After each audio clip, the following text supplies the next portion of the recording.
ஹிதாயத். ஹிதாயத்துன்னா அரபி சொல். அதுக்கு தமிழில் இறை நம்பிக்கை. இந்த இறை நம்பிக்கை ஹிதாயத்து யார்கிட்ட இருக்குதோ அவங்களுக்கு பயம் இருக்காது, கவலையும் இருக்காது. பயன்றது எதிர்காலத்தை குறித்து, கவலைன்றது போன காலத்தை குறித்து. இது ரெண்டும் இருக்காது ஹிதாயத்து உள்ளவங்களுக்கு, இறை நம்பிக்கை உள்ளவங்களுக்கு. இந்த இறை நம்பிக்கை எப்படி வரும், ஹிதாயத்து எப்படி வரும்?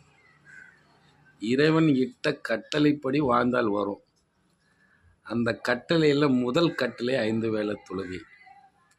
அந்த 5 வேளை தொழுகை பேணுதலாக தொழுதுட்டோன்னா ஹிதாயத்து மேக்சிமம் வந்துடும். இதான் உண்மை. ஒருத்தர் நம்மளை பார்த்து சலாம் சொல்கிறாரு, அஸ்ஸலாமு அலைக்கும். அதுக்கு அர்த்தம் என்ன தெரியுங்களா? உங்கள் மீது சாந்தியும் சமாதானம் உண்டாகட்டும், இறைவன் கொடுக்கட்டும்னு அவர் சொல்கிறார். எவ்வளோ பெரிய வார்த்தை! அவர் சொல்கிற நேரத்தில் நம்ம ரைட் சைடும் லெஃப்ட் சைடும் மலக்குமார் இருக்காங்க. இடது பக்கமும் வலது பக்கமும் மலக்குமார்கள் இருக்காங்க. அவங்க ஆமின்னு சொல்லிட்டான்னு வச்சுங்க, அவ்வளோதான். நம்மளுக்கு சாந்தி சமாதானம் கண்டிப்பாக உண்டு. அது யாருக்கு உண்டு? ஹிதாயத்தும் இறை நம்பிக்கை உள்ளவங்களுக்கு மட்டும்தான் உண்டு.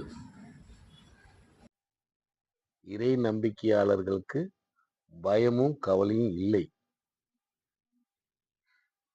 அது வருதுன்னா இறை நம்பிக்கை ஹிதாயத்து உங்களிடம் இல்லை. இதுதான் உண்மை.